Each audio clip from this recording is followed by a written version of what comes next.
My name is Tom Carroll, and I'm the chairman of the Lehigh Valley Tea Party, and I, along with our board, and many or most of you here tonight, welcome you here to our June meeting. And I'd like to first start off with a prayer. God our Father, giver of life, we entrust the United States of America to your loving care. You are the rock on which this nation was founded. You alone are the true source of our cherished rights to life, liberty, and the pursuit of happiness. Reclaim this land for your glory and dwell among your people. Send your Spirit to touch the hearts of our nation's leaders. Open their minds to the great work of human life and the responsibilities that accompany human freedom. Remind your people that true happiness is rooted in seeking and doing your will. Grant us the courage to reject the culture of death. Lead us into a new millennium of life.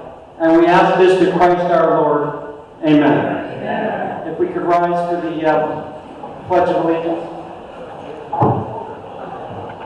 I pledge allegiance to the flag of the United States of America and to the republic for which it stands, one nation, under God, indivisible, with liberty and justice for all. And stay standing please for the national anthem.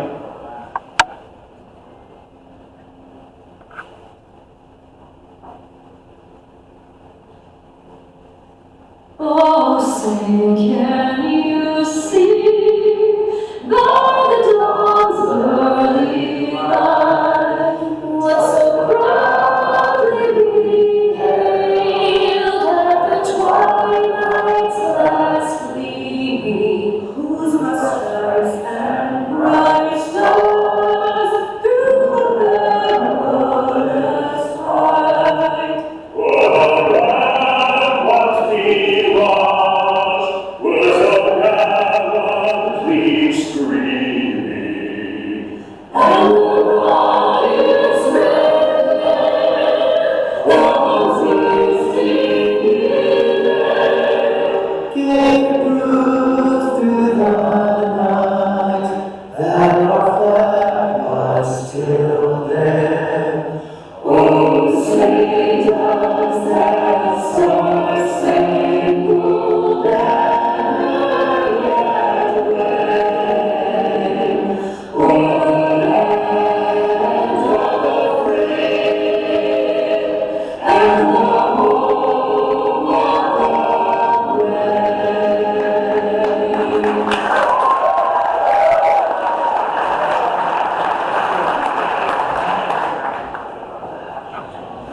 So if I could have everyone's attention again. As we get started here tonight, we just finished a primary election here in Pennsylvania. And if we could have everybody stop talking, please, so that everyone can hear. Thank you. We just had a primary election here in Pennsylvania just a couple weeks ago. And if there's not a truth to the fact that they have disrupted our election system completely. Look what's going on with the Senate race. We had a state Senate race here in the local area where we had a lot of shenanigans that went on. But luckily, Jared Coleman, as many of you know, won that race by like 19 votes.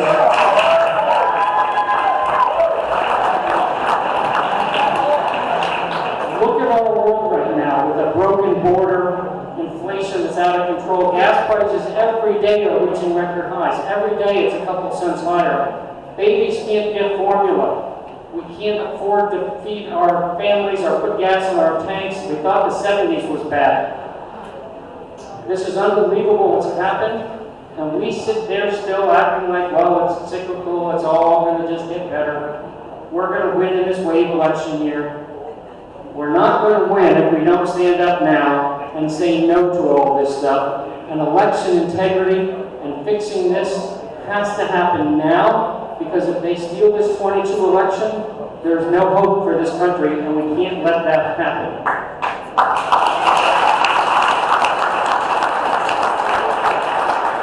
We have an Attorney General of the United States and an Attorney General of Pennsylvania who are threatening to arrest people who stand up and say that there was voter fraud. We have Attorney General in the United States and in Pennsylvania who says that people who are alternate electors for Trump need to go to jail.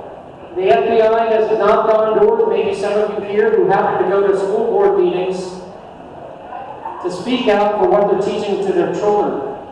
Don't let them intimidate you. Don't just show up at a meeting here and say, oh, this is bad, and then go back to your normal life. There is no more normal life. We have to reject their premises, and we have to stand up and fight like it means something, because it does. We are at the end of our rope here, and there's no more thinking, well, we'll come back next week. It's over if we don't stand up and fight at a level like we have never fought before. That's what we in the board of the Tea Party are trying to figure out how to address as many of these issues as possible. You saw what the WHO, the World Health Organization, is doing right now, and if they succeed, and our government buys into that, our health freedom is completely done. And tonight we have Dr. Wheeler, who's going to talk about their new business, and we're going to talk a little bit about what the WHO is doing. We have the Medical Freedom Committee people over there. Go talk to them. They have some information about that very vital and important message.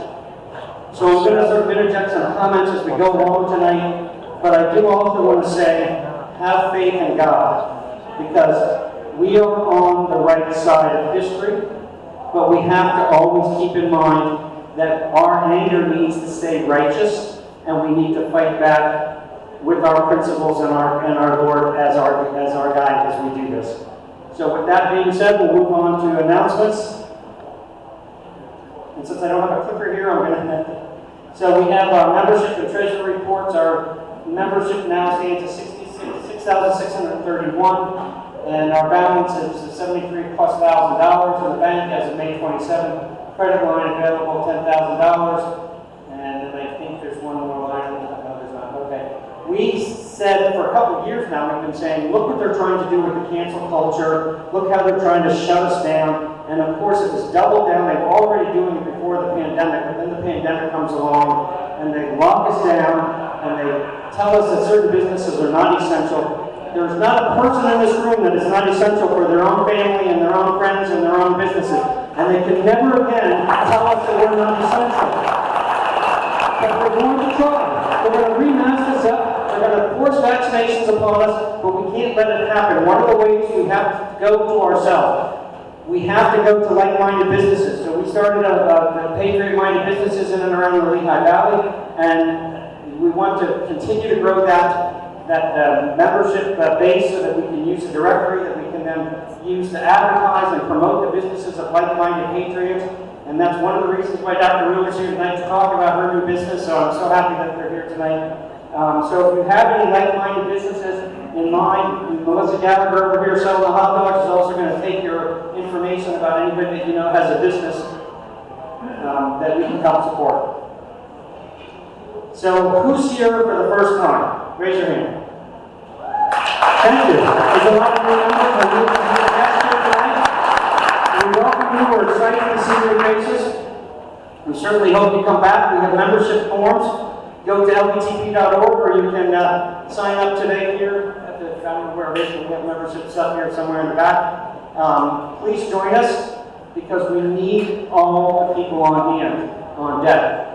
I would say that one of the most important things that we're fighting right now is a battle against our own Republican Party. Now, we're Tea Party, we're 501c4, we're not a political party.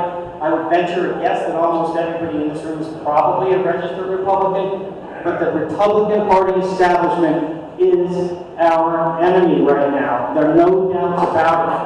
You look at what happened with the Russian collusion and all the stuff that Trump tried to fight for his years as president, from Paul Ryan and everything that he did.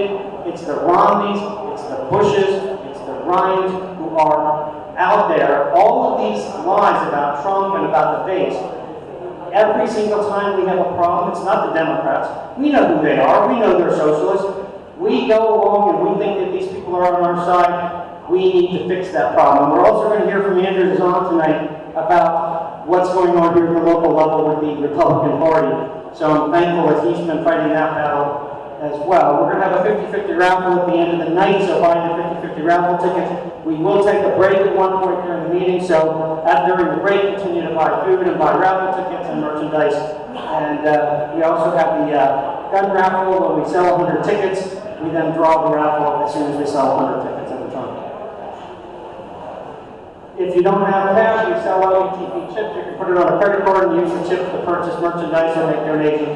And just as a reminder, I'll say it again, but this costs a lot of money to pay for the venue and all these expenses. So please be generous in your donations. The buckets are on the table. And then, of course, you can't forget Andrew and the cannolis over here, Josh and Joe. They help the Boy Scouts, so buy some cannolis and help the Boy Scouts. Okay.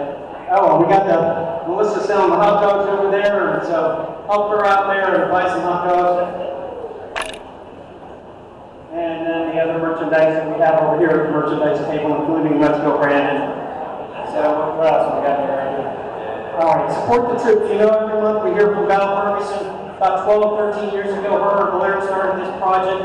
They've been founding members of Tea Party, and they do a lot of good work where they collect a lot of stuff for the troops. She often comes up and reads letters about how important this stuff that we do for them is and how valued it is. She wasn't able to be here tonight, but if anybody did bring any merchandise or anything for our items for the support the troops, Melissa Gallagher over here can take it from you before you leave tonight. Okay, so we're going to hear from Andrew now. We're going to relieve him of his responsibilities for a second at the control table there.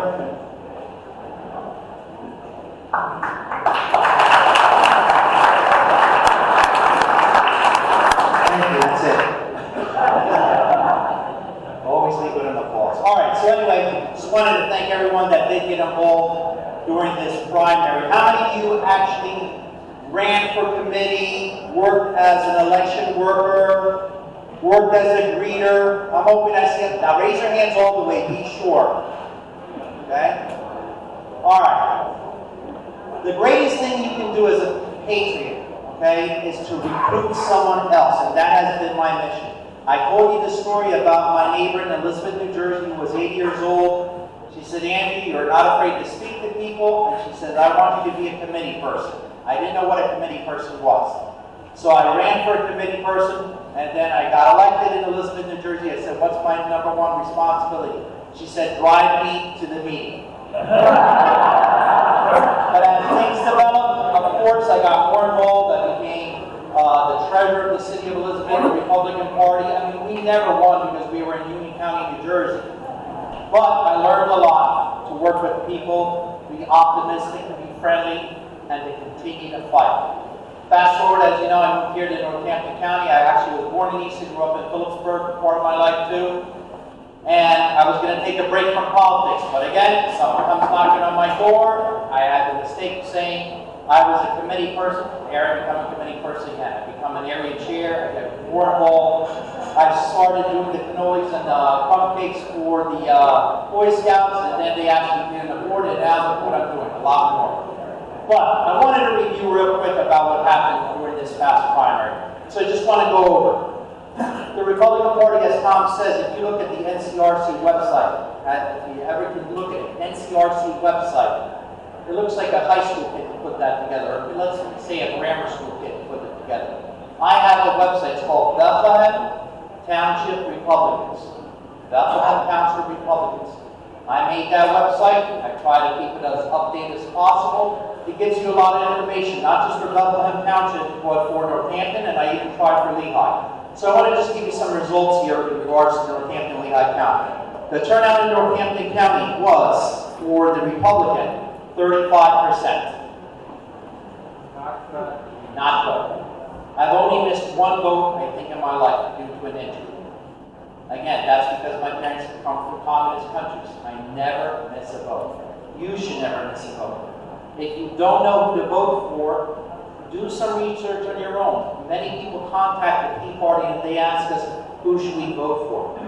Tom and I and some of the board members, we don't agree on all of those picks, but we do our own research. So you have to make some responsibility yourself also. If you ask me, I'll give you some ideas, okay? So 35% turnout. Now what's interesting, the Democrats' turnout was 30%, okay? There wasn't much excitement there. But then you break it down. Let's see here if I can find this here. So of course the Republican turnout was much higher on election day. On election day, there were 24,000 plus on election day. Mail-in votes were about 4,000. The Democrats on election day, 13,000. Mail-in ballots, 13,000. Okay? So I actually, I hope no one's videotaping this, but anyway, I work some days for the election office. So you can't work for the election office. Many of you did. I taught those training systems about becoming a judge of elections and a minority inspector, majority inspector. Why that's important is you have to cover all the bases, okay? There's fraud in many ways. But by us having some people get elected as judge of elections and inspector of elections, we have eyes on those precincts. You still can get appointed to that, so as we get closer to the fall, if you're interested, let me know. That's very important. But the main thing is you've got to get your family and friends to turn out. And as Tom says, get them to come to the Tea Party. Our own Republican Party, I've often said, they are our biggest problem. The good news is, myself and Annette were on the board. We did run for state committee. We did not win, but 4 of the members of our slate did win. So I want to congratulate those 4 members. So that's important. So if you could give those 4 state committee. Moving forward with Northampton County, so what's going to happen in Northampton County? There's going to be a reorganization meeting. At that reorganization meeting, there will be a new county chair elected. That's extremely important. And I try to educate people as much as possible on that. So I would hope in the future people will become more involved because it's all about having boots on the ground. Extremely important. I'll give you a quick synopsis on Lehigh. So Lehigh, your voter turnout in Lehigh County was 32%. Let's see here. And did they break it down? Mail ballots, 19,559. Election day, 44,182.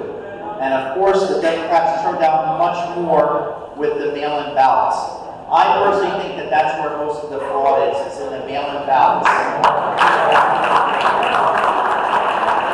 Is there an answer? Well, we got to get a governor elected. We have to get a senator elected here in Pennsylvania. We got to get Lisa Scheller elected for Congress. But also we have to, the reason that I stress so much about local politics is the true responsibility of Northampton County and Lehigh County Republican committees is to get people interested to run for these lower seats. Politics start at home. It's precinct by precinct. So if you have any interest, see Jackie Rivera, Tom Carroll, myself, and silence my phone there, Tom. So anyway, you have to start at home. So if you have any interest, you can do this, folks. Each and every one has some talent. If I had 30 seconds with you, I would look in your eye and say that you're special. God made you an individual that has talent and special abilities that can help make a difference. And where we need to make a difference in this country is with politics. So I want to thank you for your time. And if you have any questions at the break or anything, give me a call, contact me. God bless you, and thank you for being here.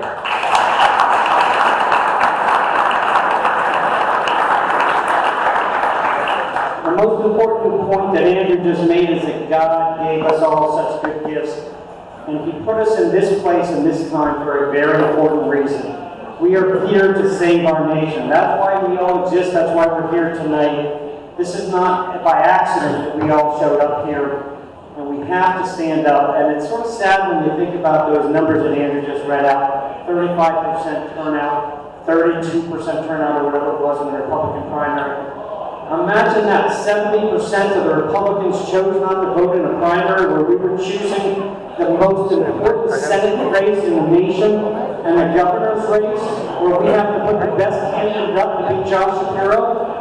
And now, well, we have what we have. We don't really know what we have in the Senate race yet, but we're going to have to get together and fight for those people, but part of that fighting for those people is realizing that this is not, it's about the liberal, horrible policies that you took to our country that destroyed our nation and our schools. You brought the depression to our children. You brought the mental health illness to our children. You took God out of the schools. You told us that we're going to teach children when they're 4 years old that maybe they should be transgender. This is sick stuff and we need to fight this evil.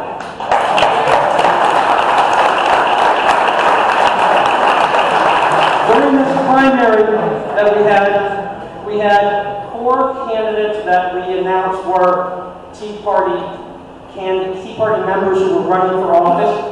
I had neglected to also mention that there was actually a 5th candidate, and that was my oversight for how that happened, but he happened to win his race, so he's here tonight. He's a former board member. Dean Browning did win the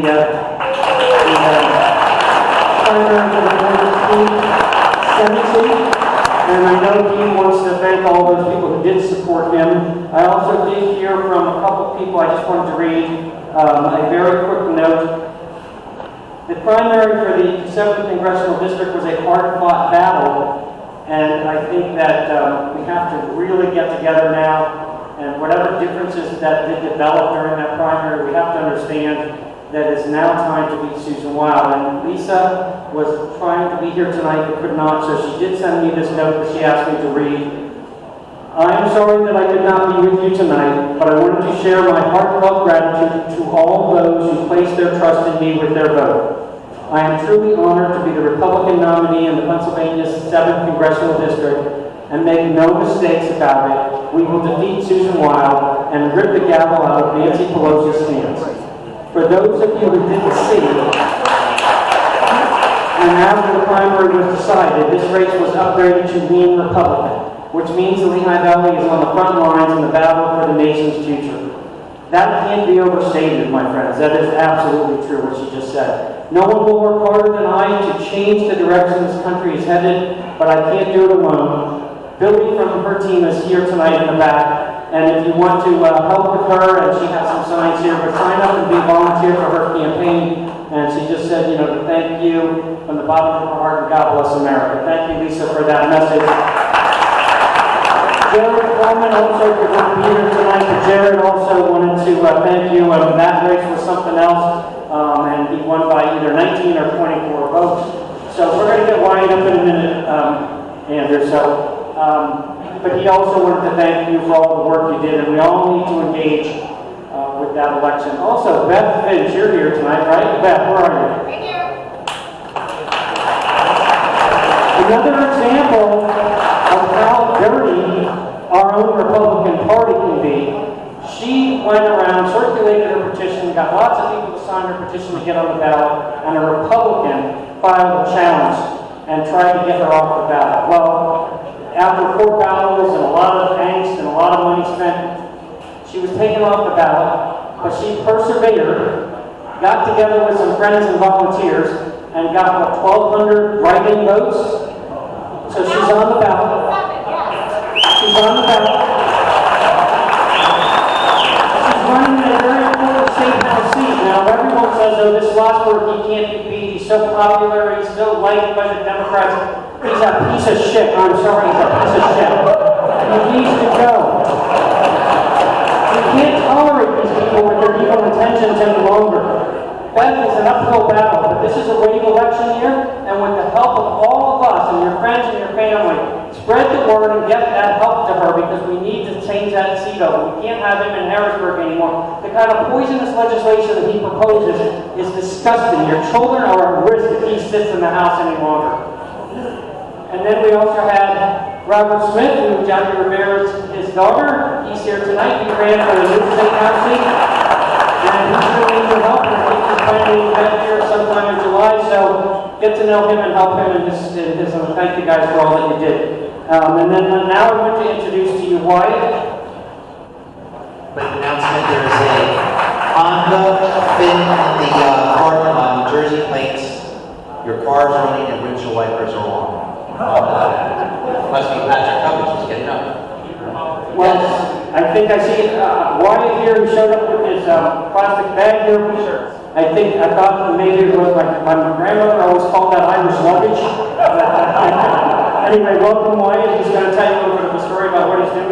I'm pleased that he's gotten involved with the Tea Party, and thank you for being here tonight, Roger. Ladies and gentlemen, good evening. Or, as they say at Disney World, gentle day and gentle dads.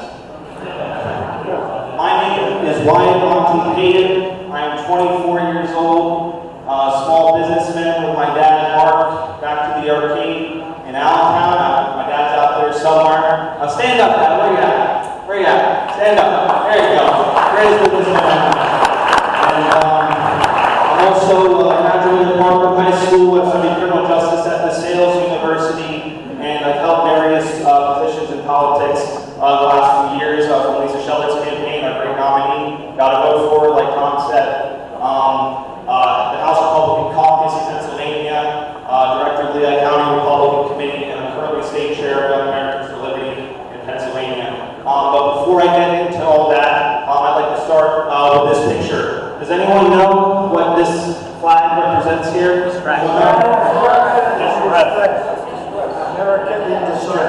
Yes, exactly. It's a symbol for dire distress. And I couldn't think of a better symbol for where we're at right now as a country. And I got t-shirts for answering that question here. There you go. And there's so many problems right now. You have an illegitimate president who is an actor on a stage. That's why they built him a TV set. Our economy is crashing. Prices are through the roof. I just heard PPL's raising electric by 30%. And what's the point of getting an electric car then if it's just the same price as gas? We have open borders. Marxism is running rampant. And so we have to do something, and we have to do something fast. And this leads into my next picture here. Does anyone know what this picture, or it's actually a painting, does anyone know what this represents? Anyone know?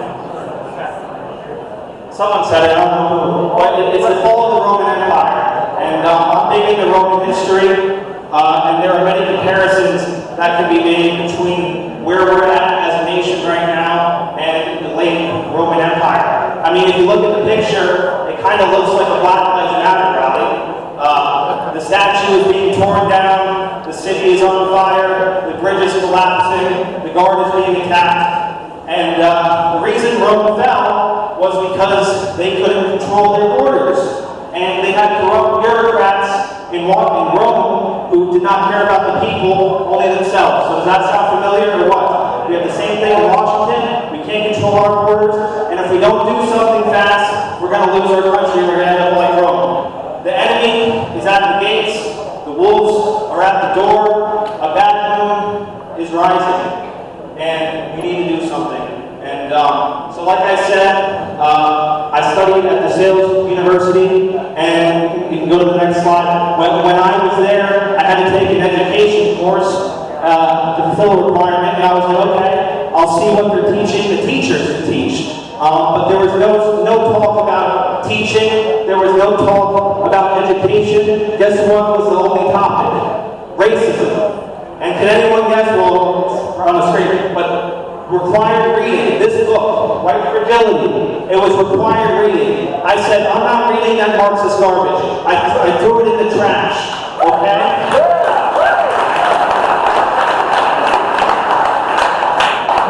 And so I was really concerned about this, so I wrote a letter to the president of the school, and I requested to meet with him. However, he wouldn't even respond to me. Didn't even give me the time of day. And I'm a student there, folks. I'm a student. It's a small school. I doubt many people were trying to meet with this guy. But he knew I was a conservative, so he wanted nothing to do with me.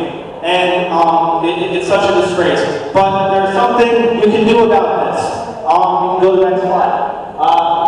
Here is his phone number. Not his direct cell, but it's an extension. And that's the email of his secretary. So give him a call, his name's Jim, and tell him that the sales must stop teaching white fragility. They must stop teaching critical race theory. Because this is a private Catholic school, folks. I mean, you think it'd be safe in that, but no. This is everywhere. It is everywhere, and it has to stop. It has to stop. Stop all the government funding.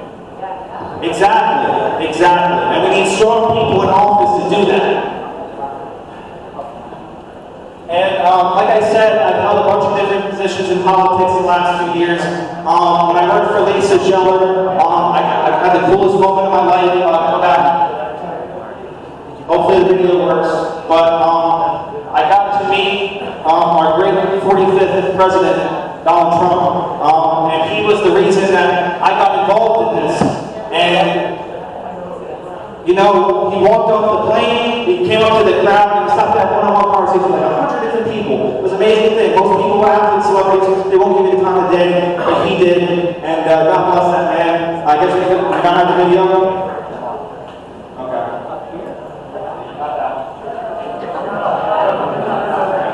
Here it is. How many crazy people I told them you would win? They didn't believe me. You're gonna win again. Oh yeah, you're gonna win. How many crazy people I told them you would win? They didn't believe me. And you know, You're gonna win again. Oh yeah, you're gonna win. I told everyone, my dad can vouch for this, I told everyone when he was a nominee, before he was a nominee, that he was going to win. They all called me crazy, stupid, every sort of thing in the book. My best friend, who was a Republican, bet me $100 that he would lose, and guess what? He never bet me again after that. But God bless President Trump. Can I get an amen? Alright, so we have to get into the crux of why I'm up here. About a year ago, here, go back. Go back. About a year ago, I talked to Tom Carroll, our wonderful chairman, and he gave me this opportunity because I saw an opening to try and get more young people involved in the Tea Party. And you know, there's really two reasons that I'm doing this. Number one, when I first tried to get involved in politics, I reached out to a person who should not be named because she's no longer with us. But I was trying to get involved as a young guy, and she gave me lip service, but she never responded. And you know, because I didn't fit the stereotype that they like. I wasn't the preppy, good old boy, country club type person. I was the MAGA cap wearing kid, and they didn't like that, and they weren't Trump people. And so that's part of why I'm doing this. And the second reason is because there are so many people out there who are isolated from their peers because they have different beliefs than them, because they don't follow the liberal group thing. And even people with their parents are isolated from their parents. How many people here are under 40? Raise your hands. A few. Now, how many people here have kids or grandkids that are under 40?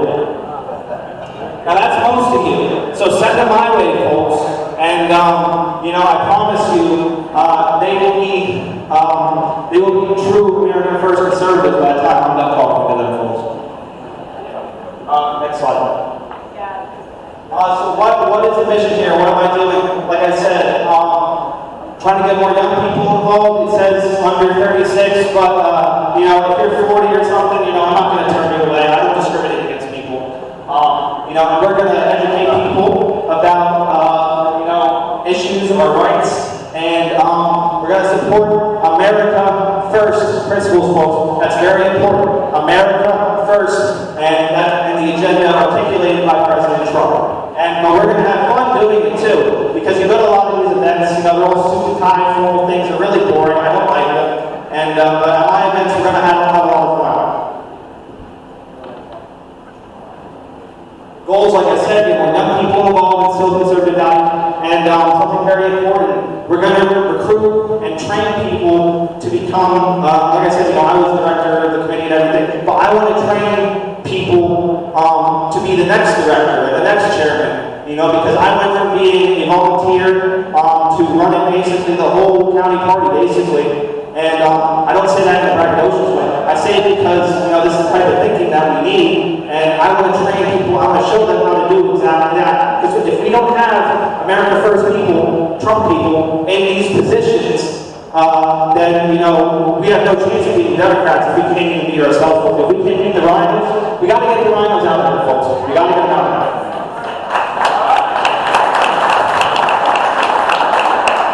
And there also be a lot of food and beverages and free drinks at my meetings too. And the future is now, folks. The struggle for our future is going to be fought by my generation, and you know, the older generation they've done their part. It's time for my generation to step up, and but we need a strong group in order to do this. And when a strong group comes together, motivated people, we can do such great things.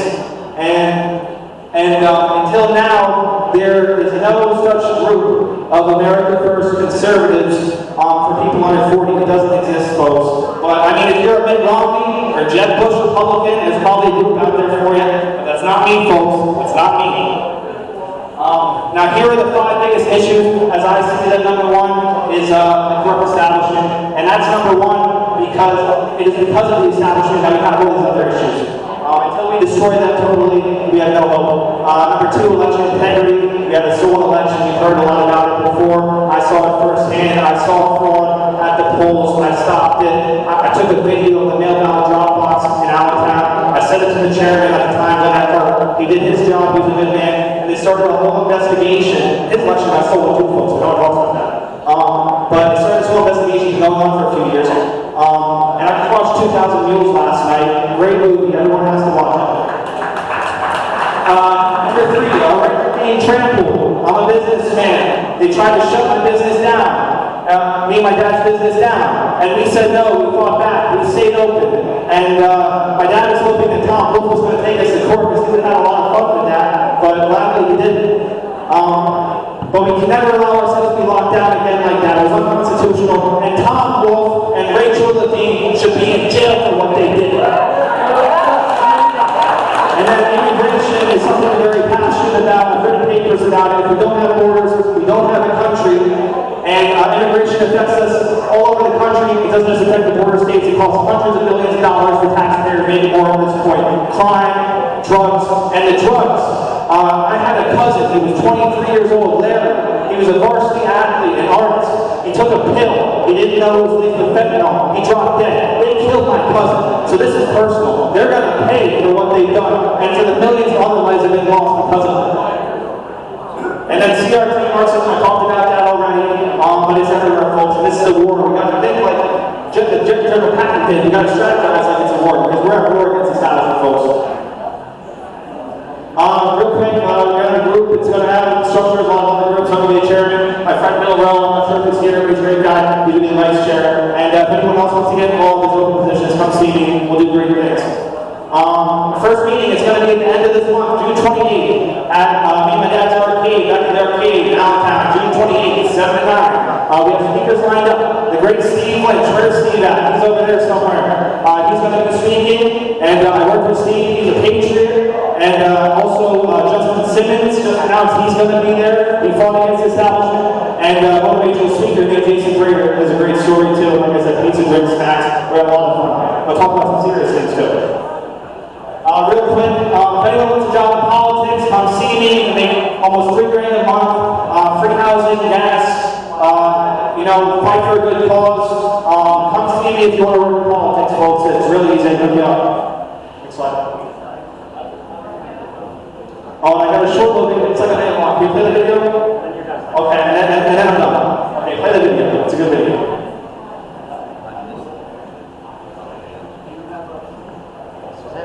Yeah, that's it.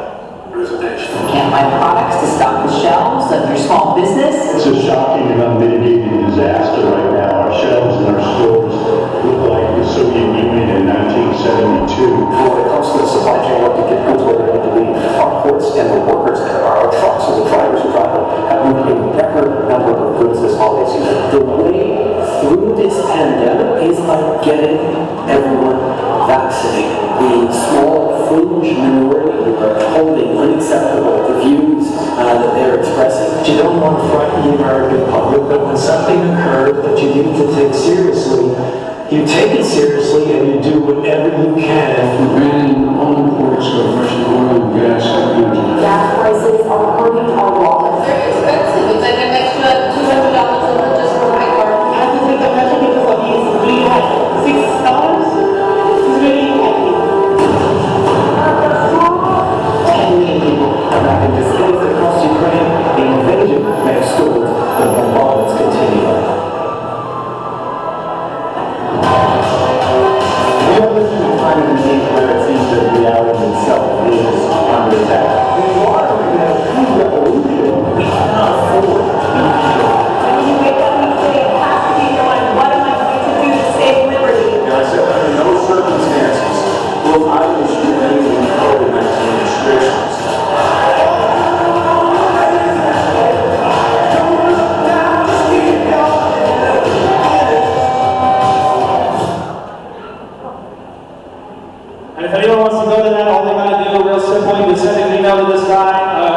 that up real quick. It's Daniel.Taylor@ynw.org. You just tell him I want to go to this event, why he referred me, and I don't know if that's it. But I think my time's up. Thank you guys so much. Just follow me on Twitter. Thank you. God bless.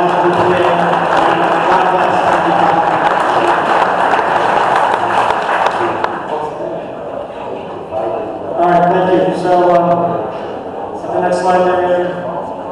All right, Sam found us a lot of you heard before. He's been here spoken with us. You know what that's at about the music? Hold on.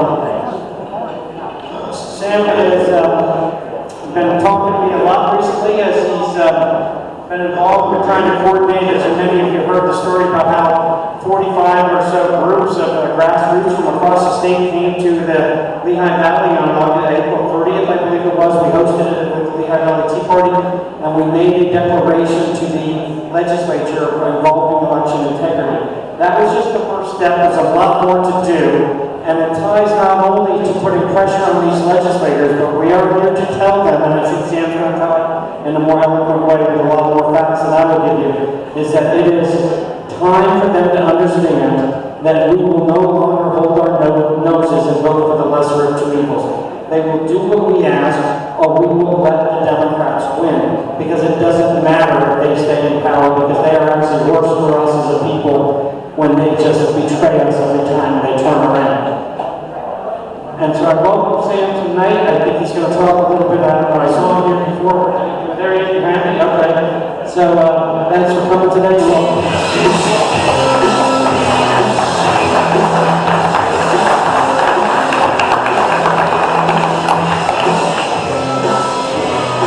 That's really cool. I didn't know I had a lot of song. I'm sorry for sneaking up behind you. That's an all CIA trick. They taught us that trick. I'm going to be brief tonight, guys, because I know you got a lot of other stuff to get to here. I'm talking to Lehigh Valley Tea Party. I don't really need to rehash the whole situation for you guys.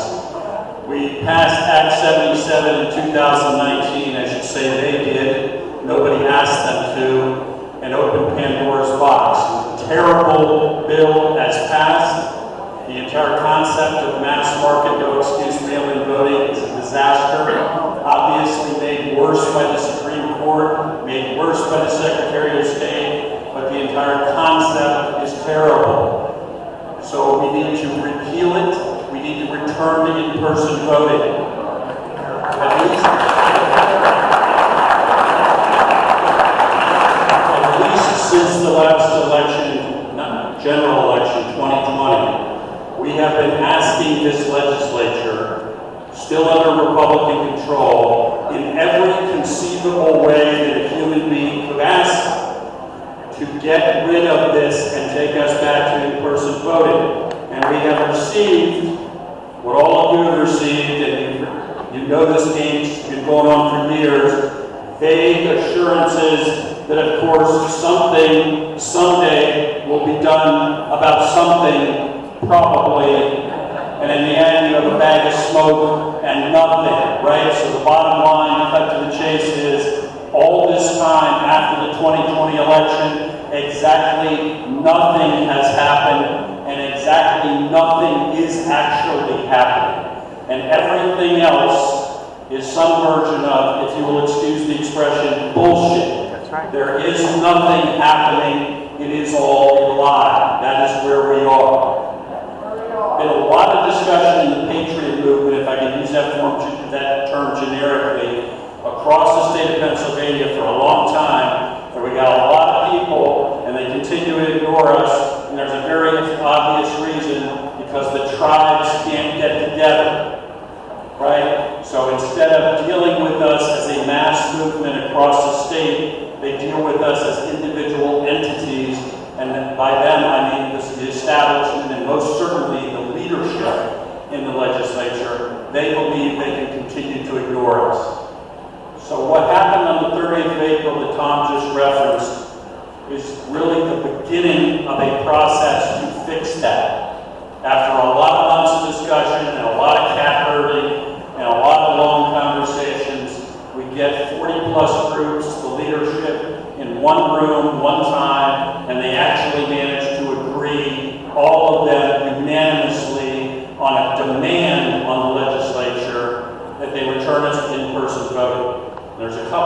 lines in there to clarify precisely what we mean, but quite frankly, that's precisely what it boils down to. We demand immediately in-person voting, none of the rest of this nonsense. There is a line on the ground. You could be on this side with us, you could be against us. You may not continue to blow smoke, use cheap parlor tricks, and pretend that you're somewhere in the middle, because the middle no longer exists.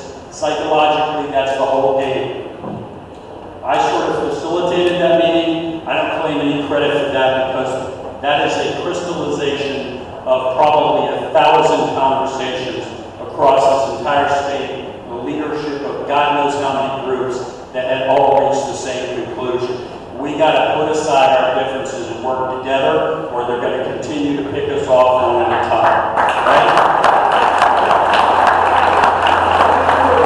And I'll tell you that the mood in that room, and I don't mean to sound all sappy here, because it's not really my style, but the mood in that room when we reached agreement and voted on that thing was almost electric.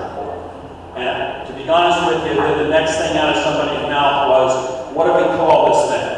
And I guarantee you that Sam Faddis had never devoted 1 second of thought to that, because I was spending all my time just trying to get everybody in the friggin' room and get them to get along. And so that was literally the first time I had ever thought.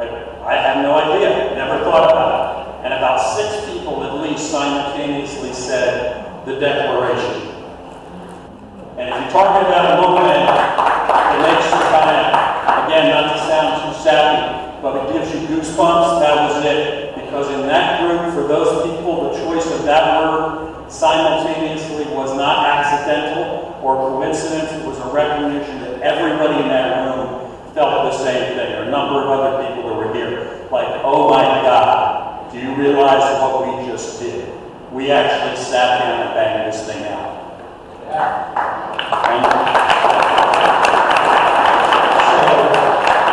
So, just to make, that's step one in a long process. 11 May, we got most of those people down to the rotunda, into the state capitol, and one by one they stood up as representatives of their groups for the cameras, signed that document, hard copy, stated their names, stated the names of their groups, just to drive home the message that it wasn't a fantasy. Here we are in real life, looking at you eye to eye, and we're signing this thing in front of you.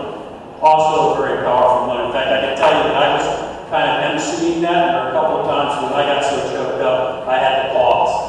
That's twice I've been sapping. That's more than I quote, but we now have close, I think right now we have 75 groups that have now signed on to that document across the country. I'm on the phone all day, every day, and every day I'm finding another Patriot group that honestly I didn't even know existed that's contacting me saying we want to be in on this. Okay? That was step 2 in a process. This is power politics. We are not asking. We are demanding and we are exerting pressure, and the pressure continues until such time as they do what we told them to do. That's where this is. We've explained it a million times. There's nothing they don't understand. So the next step is 14 June. 14 June, every state legislative district office in this Commonwealth, we will have people in front of every one of those offices passing out copies of the Declaration, holding signs. Are they going to be in their offices? I don't know and I don't care. That's not the point. The point is to flex our muscles, quite honestly. The point is to demonstrate we can do it. The point is to say, it's not just we can sign a piece of paper, but we can turn out people in every county and every district in this state, and we can do it in a coordinated fashion on one day. Absorb the problem you now have, Harrisburg. We are not tribes anymore, we work together. That's the point. So I know Tom's going to lay out how you guys are going to manage that. The battle plan, if you will, for each group is up to each group. We'll do a little bit of traffic cop coordination from above, but by and large, each group's going to put together its own plan. The first objective is we got to do it. And the second objective, obviously, and you guys have been at this game for a long time, is you got to make sure everybody knows we did it. right? So that means photos, video, press, social media, all of that stuff. Stand out in front of an office for an hour waving signs. We don't want the only people to know about that event to be the people that drove by while you were standing there. We want everybody in the state of Pennsylvania to absorb the fact that this coalition, if you will, actually pulled this off. All right? Here's the last thing I'm going to say, and hand this back over to Tom. 14 June is just the next step. This is not the end of a campaign. We are already working on the next steps after that. The pressure gets ratcheted up and continues. Two things are happening in Harrisburg. One is we're getting multiple calls. In fact, Governor Quinco's gotten quite a number of them from leadership in Harrisburg asking already to make this stop. Which of course is a bad idea because that just encourages us more, right? That's like, if they're squealing on the other side, we must be doing something right. But the answer they're getting from Doug, me, and everybody else is, it's very easy to make this stop. Take us back to in-person voting, it'll stop right away. That's the only way to stop. So that's good. The distance from there to then taking us back to in-person voting is still considerable, right? In fact, the current buzz from Harrisburg is that what they plan on doing is passing a budget and then adjourning until such time as the election is over, thereby effectively punting the ball and pretending there's nothing we can do. So that begins with them handing the biggest bargaining chip any legislature has, the power of the purse, the budget, to the governor, effectively unilaterally disarming and then going home. Which is frankly what they did after the 2020 election, if you recall. They adjourned and went home, actually ended the session and hid. So entirely believable. So we're focused on 14 June, but absolutely everybody in this room needs to be on the phone, email, text, whatever you do, knocking on doors, telling your rep and telling your senator, don't you do that. Don't you pass a budget and give this guy everything he wants and give away your bargaining power and then look me in the eye and tell me there's nothing I can do to bring us back to in-person voting. Because the first step in this process is to look at the governor and say, you don't get a red cent until you negotiate in good faith about fixing this issue, right? So, this is a ploy, this is a game, we know it, call the one. Look forward to everybody being out there on the 14th of June, and let's let them know that they need to take us seriously now. Thank you.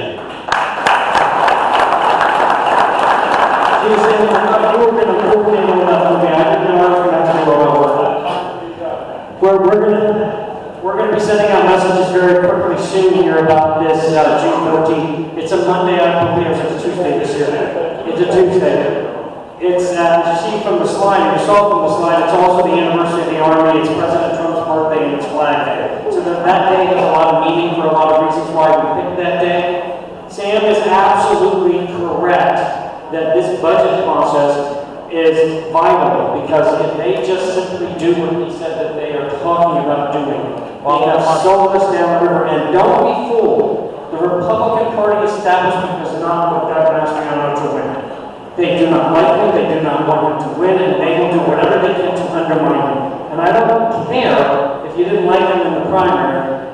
I don't care who your candidate was. Right now, we have to get together and put pressure on our Republicans and say, you need to support our governor's candidate, but more importantly, the pressure has to come immediately to regard to this budget process. Because they control the purse strings, and they should say to Wolf, you don't give us these things in this legislation we're asking for, we're not going to give you a budget. They've done it before, and they need to do it again.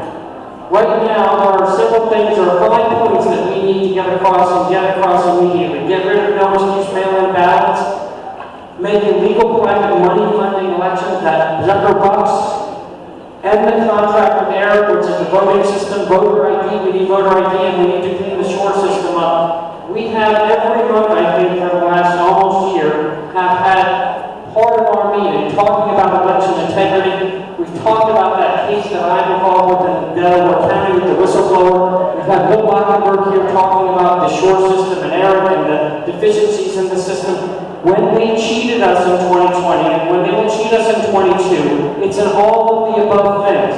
You saw, many of you have seen or heard of the movie 2,000 Mules. They'll try to discredit that. Maybe there's some things that are not exactly 100% correct, but they cheated at every level. They had people stuffing ballot boxes. They cheated with the systems and it was all the normal things like identical voting, but they riddled the edges on the Republican side. If you look at the vote, Trump gets 10 or 12 million more votes than he did 4 years before and still loses by this number of people. It couldn't have happened. And they cheated at every level. They took the cheating to counties in the Republican team, and they whittled away the Republican base so that the numbers across the board, we didn't even realize it. Trump won this county, Trump won that county. He didn't win by as much as he should have because they cheated at every level. They're not going to stop. We need to stop saying, oh, it's okay to move on. It's not okay to move on. We need to put the pressure on these legislatures, and we need to do it now. So we're going to send out messages very soon in the next couple of days about how to get involved with the legislators. And I do want to point out one final point before I move on here is I want to thank you, Sam, for coming here today on such short notice and being part of this presentation today. But when we were in Harrisburg and I spoke at the steps of the Capitol building inside the Rotunda, there were only 2 state reps present in the entire legislature. 203 state reps and 50 state senators, and 2 of them were present.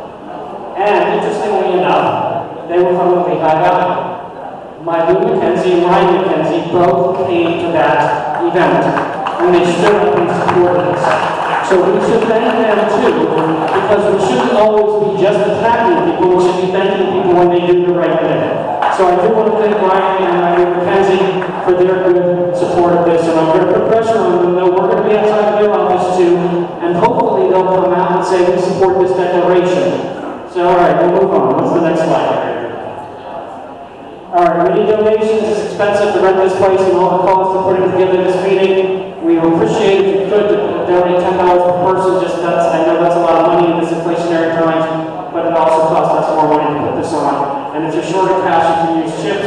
We're going to have a break right now, but before we do it, just want to make 2 points. We do have somebody walking around, and I said it's okay. He's trying to get signatures to get a libertarian on the ballot for the 1st congressional district, which is Bucks County. I don't know if there's any Bucks County residents, but you can talk to him if you wish. We're not endorsing anybody, but he is circulating a petition for that candidate. And then also Tim Fisk is here really quickly going to tell you about that. What we've been calling Pig Roast, we're going to have here in August, and he's going to give you just a 30-second detail about that event in August. Good evening, ladies and gentlemen. And it's that time of year again. Summertime is coming fast. And we're going to be doing our 12th annual Big Roast. We're going to be having it here on the 27th of August. It's a Saturday. We're going to be starting at 3 o'clock. Food will be prepared and all ready to go at 4:15. So you get a little over an hour here to hang out, get some cocktails, some beer. We'll have some wine, soda, and water. We have a wonderful, wonderful amount of food in the entrees, 4 different entrees. We're going to have the big, we're going to have chicken barbecue, we're going to have spare ribs, and for the kids, we have hamburgers and hot dogs. There'll be beans, there'll be an assortment of salads, there'll be a lot of different foods here, and we're looking to start the ball rolling. We have a couple of ladies in the back there, Shirley and Susan. Susan's our treasurer. They are accepting now, they want to pay with cash or credit card, but to start the ball rolling to get the tickets for this coming Big Roast. We are also looking for some volunteers. The food will be presented on the tables, but we would like to have some servers standing behind there, able to serve, the community. And this way, we don't have any problems with dirty hands or anything like that. We also need some people to help with the cleanup. But the whole 9 yards is, let's go have some fun. It's summertime, and let's have a great time at this 12th annual Big Roast. The paperwork is on the tables. You can check it out for yourself, and let's have a great time. Again, as we watch the news every day and we hear these people say, oh, it's about the deplorables and how horrible, it's all about Trump, he did the bad things, and the conservatives, we need to be locked up. In the meantime, look what's going on in our cities. They talk about the carnage in these schools and these mass shootings. What about the carnage in Chicago every weekend? How many people have died in the mass murders in these major cities in America that's called absolute control, out of control, liberals controlling our cities? It's not about the guns, it's about the culture, and it's a battle of good versus evil. I'll just keep reminding you that every single day. We need to pray, but we need to work. So I don't know where Andrew's going, but I know we've had some complaints about the speaker. Sorry about that. We'll work on this in the next couple of months. I know there's been some issues with the acoustics, so I apologize. We'll do our best here with what we have. Did you have an issue with that?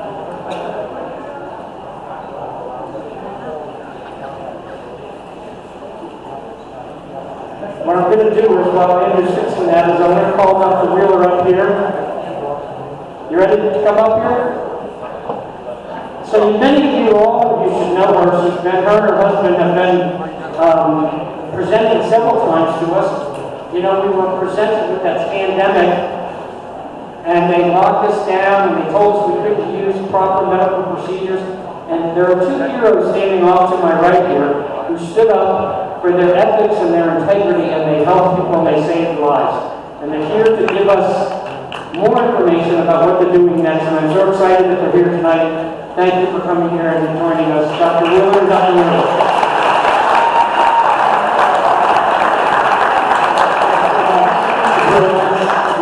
Eager to see everyone. So John is going to go ahead and talk about our model, which is definitely different than what's been around. Direct primary care, which doesn't use insurance and really is patient-focused, wellness-focused. Then at the end, I'm going to talk real quickly about what the WHO, some nefarious things that they were trying to do that did get blocked.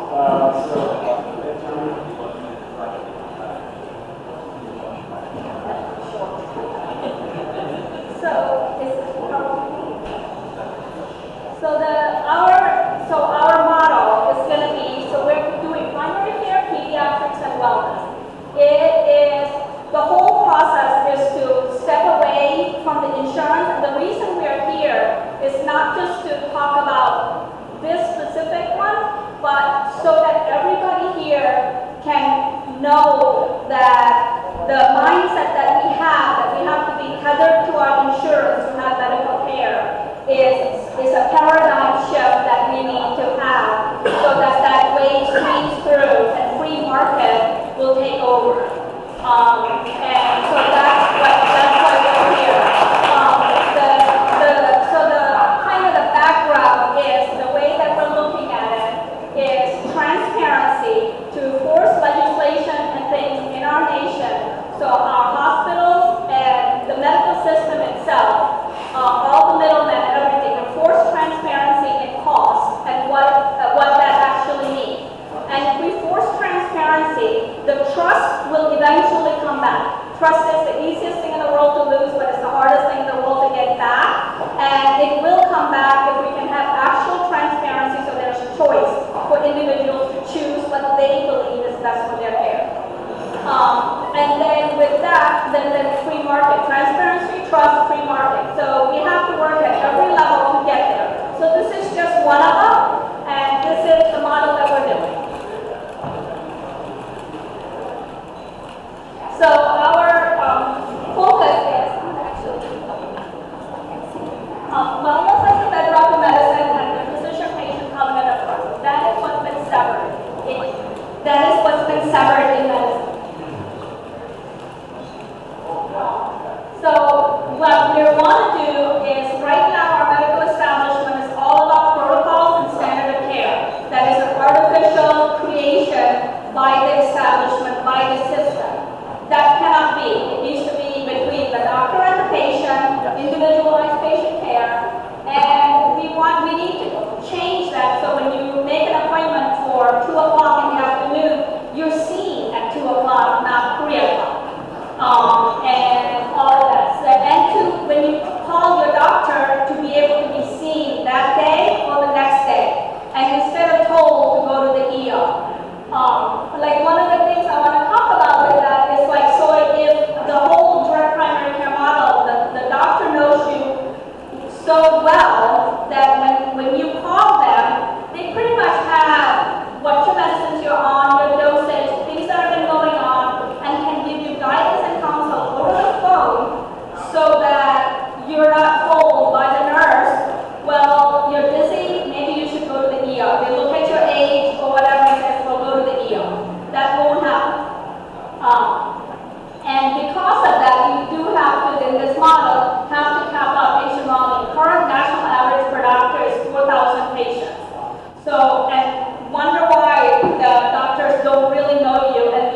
industry where wellness is profitable and not illness.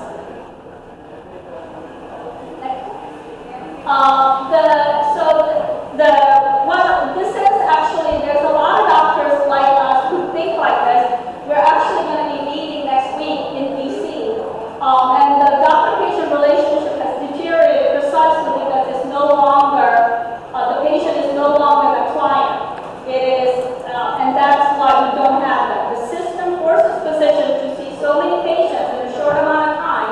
This leaves the physicians unsatisfied, lacking time and autonomy, and patients unsatisfied because their relationship is distant. They don't really know. Next slide. So did you know that an average PCP spends a mere 7 minutes with a patient during an appointment? And it only takes 30 seconds to prescribe a medication, but it takes 30 minutes not to prescribe a medicine, and the follow-up that's required when you don't prescribe something. So it's not profitable not to prescribe something. The system, and we talked about this already. We wanted to again become a moral enterprise, not for-profit business, and the solution is DPC. DPC stands for direct primary care. It's not something we thought of. It's been around for a long time. There are other direct primary care doctors right here in the Lehigh Valley. There's a Facebook group of direct primary care doctors that are I think close to 3,000 across the nation. So it does exist, but the Goliath system doesn't allow, because they're so small compared to the numbers, to even get known in a community that they actually exist. But they do exist. And the direct primary care really changes healthcare from every perspective, from the patient, from the physician, and even the insurance perspective. And this allows, this directness between patient and the doctor allows for that transparency and the trust that we talked about. So from a patient's perspective, why is direct primary care good? You're going to actually have 24/7 accessibility to a doctor within reason, meaning that what we would do and what direct primary care doctors do is they actually sit down with you, go through what it means for you to be their doctor, and to establish a relationship in that way. And we would be actually available with email, text, and even a call, depending on, of course, within reason. We don't want to be up all night long, but within reason. Wholesale prescriptions, we would be selling from the office, extended visits if we needed, and the same day. You would eliminate the insurance middleman, and it is based on a monthly membership fee. You wouldn't actually get rid of health insurance. This would be a change in what the insurance would be. Next one. From a physician's perspective, it's good because you actually get to have one-on-one treatment and billing perspective. You get to know your patient, not jump through all the hoops that you need to say, you have to have 3 injections before you can do this. You have to try this, and this before the thing that you know that would work. You get to, you really get to spend time doing why you went to medical school in the first place.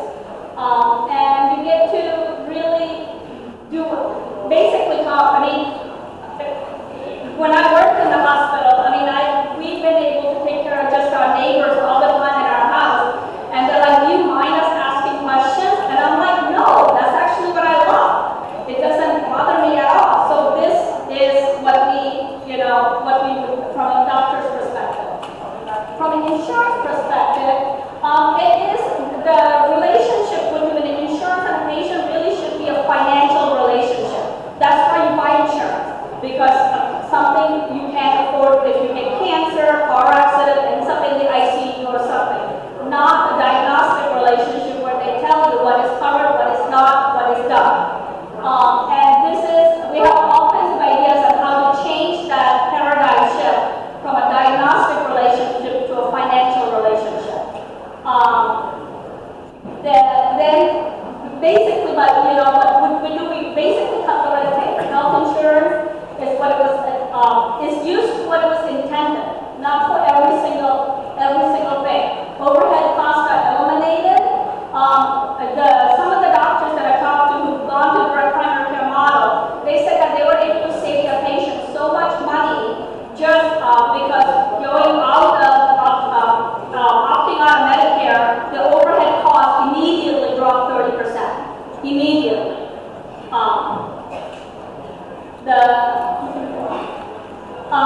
So what would this mean to you? It would mean that we would not submit claims for Medicare or commercial. We would opt out of Medicare. Medicare, so you cannot actually submit a claim to Medicare either for the office visit and cannot submit to the office visit. Commercial insurance, on the other hand, you can. Next slide. So I want to use this car insurance analogy. So when you have car insurance, you don't use your car insurance to cover oil changes, to buy gas, every single thing. Only if there was something big is when you use your car insurance. So we as a society can change the perspective that you pay for your own health care with a direct primary care model, fee for service, and there's transparency and cost. We will have on our website the prices for a chest x-ray, prices for an MRI. When that is there and that transparency forces costs to remain the way they're supposed to be. So you would actually just have to change our thought process. Health insurance is for catastrophic coverage, but not for every single thing. So at the age of high deductible plans, this model is actually much more affordable for insured patients than what most people think. So I want to give an example here. So, and this is actually looking at numbers, looking at average cost an individual employee pays. This is not even looking at what your employer pays into the healthcare system. So an average individual pays about $125 per paycheck, $250 a month. That translates into $3,000 a year. And then you have a $2,500 copay. So your coverage, it seems like I have insurance, I'm covered, is actually $5,500 a year for a person. So when you say that it's $50 to pay a specialist, it's actually $5,550. And if we add actually the last one, what the employer usually matches what the employee pays, the next one, ends up being the healthcare cost of the actual system is $8,550 because you add another $3,000. So this is a personal example. Our son needed an MRI of the knee. My husband and I worked at St. Luke at the time. Our deductible was $2,500. So we had not used our health insurance, even though we had paid that money all year long. We would have had to pay $2,500 to get his MRI. We actually talked to network or independent radiology center, and we were able to get the same MRI for $500. So with insurance, we opted to not use it with insurance. We got it without insurance. That was an MRI of a knee with and without contrast. Next one. And so I'm not going to go into it, but this is another example that was put in force. So this is something that people have known. People do know the financial lucrativeness of the medical care system, and yet we continue to do it. So we have got to change that thought. The next one. So this is according to consumer health ratings. In an office visit, average office visit was 287. Emergency room visit was 1,082. So if we look at having direct primary care as the bedrock of medicine, where wellness is the thing, and if that was the primary care for the entire nation from coast to coast, imagine how much money we would save because people would not be going to the ER. Because direct primary care doctors know their patients, they can see them the same day or the next day. They know they will be encouraging that wellness. You can come back for those office visits because you don't have a copay that you have to pay. Use a subscription plan. And we would honestly save millions or billions in the healthcare system. So the direct care business model is, it supports maintaining high deductible plans in case of emergency, such as hospital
month per individual, $600 a year. This was guaranteed, the annual physical plus at least 3 extra visits, plus the 24/7, all of these 24/7 availability to your doctor. And then we decided a tier depending on the level of care the person might need. And if any one time, if the person decides that they need less care, we would change that to whichever tier plan that they would choose. The next one. And then I'm a pediatrician, so 0 to 12 months we would have more, and then as the age change, what that would mean, because development is huge in those early months, and to really engage and spend that time so we don't have all these diagnoses of anxiety and depression and ADHD.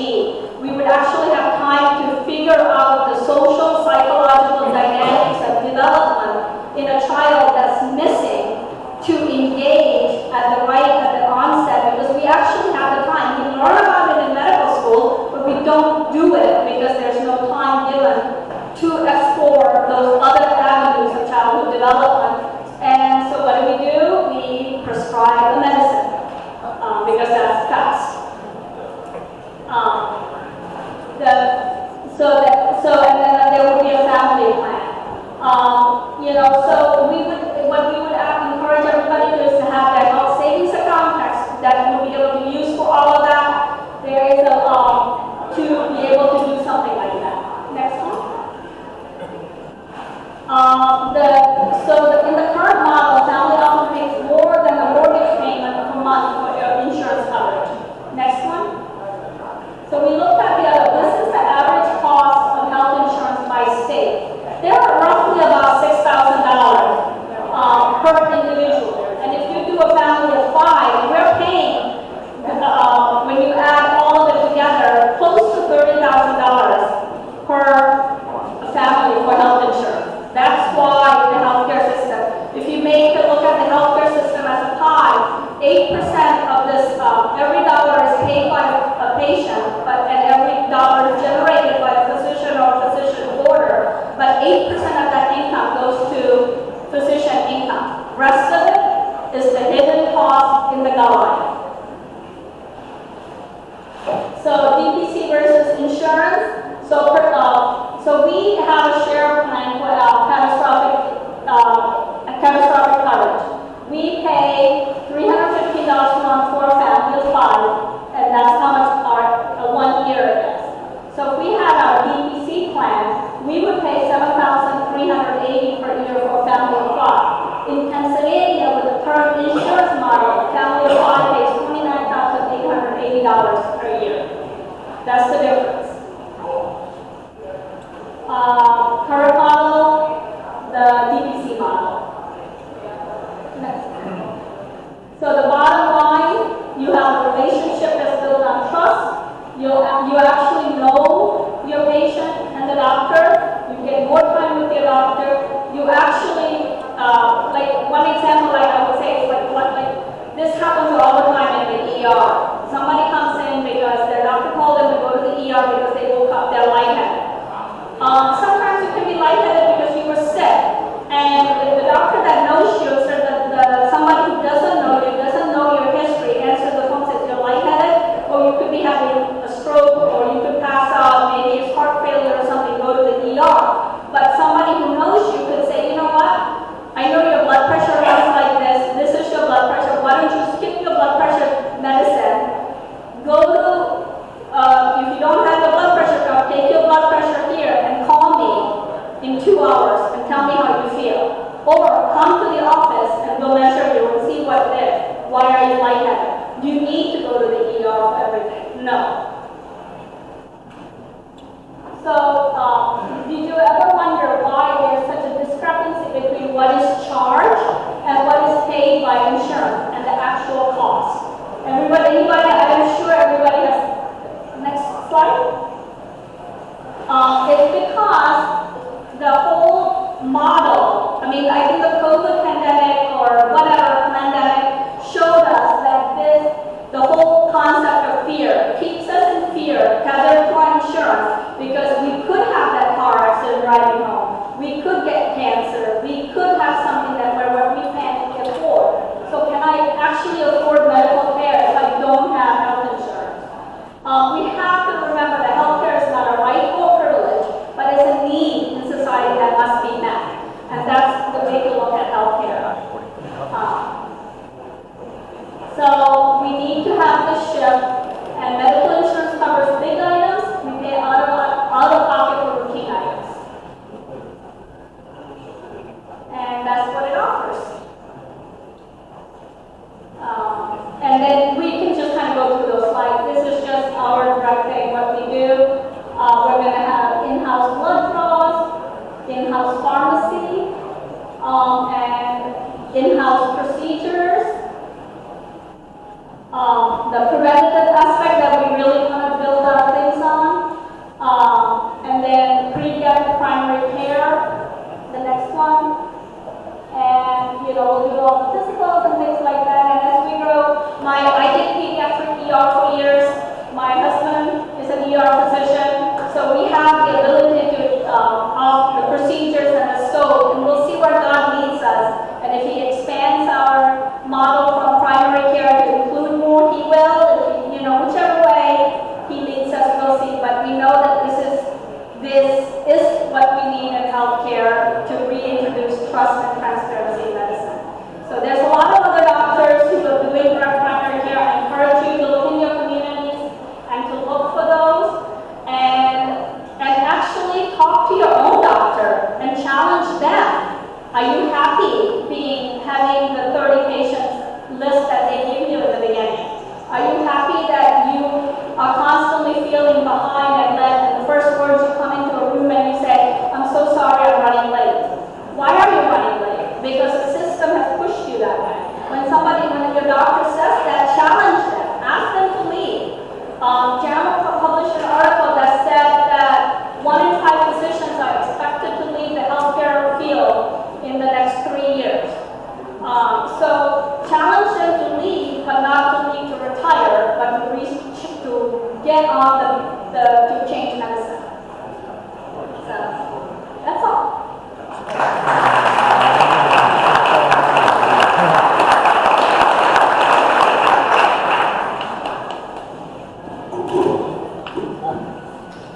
All right, so I'm just going to talk real quickly about recent events that involve the WHO. Very, very sneaky of the Biden administration. We talk about issues with voting, but this is where there's unelected bureaucrats trying to enforce policies upon us as a nation with no accountability. So what is the WHO? So basically it's a specialized agency of the United Nations responsible for international public health, which was established April 7th, 1948. It was very small, kind of, they were trying to do their things for the world, but it has grown into a very large and very scary organization. So what was the recent concern? So on January 18, 2022, the Biden administration proposed amendments to the international health regulations. And they did this very secretly. As a matter of fact, we were on a Zoom call with Attorney General from West Virginia, Patrick Morrissey. He didn't even know about this. The question was asked. So, very, very secretive. Certainly our Marxist, big media was not going to say anything about it.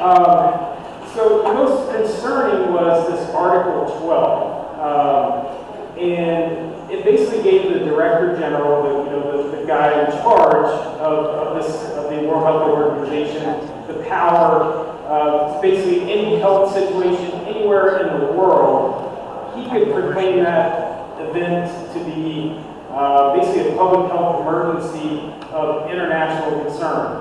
So basically he could say anywhere in the world, this is a public health crisis, and so it would give him the power to make any type of basically recommendations. So he could tell the United States, I have a concern, you need to lock down. You need to do your, vaccine mandates, mask mandates. And we saw how well, they did with this recent COVID pandemic, right?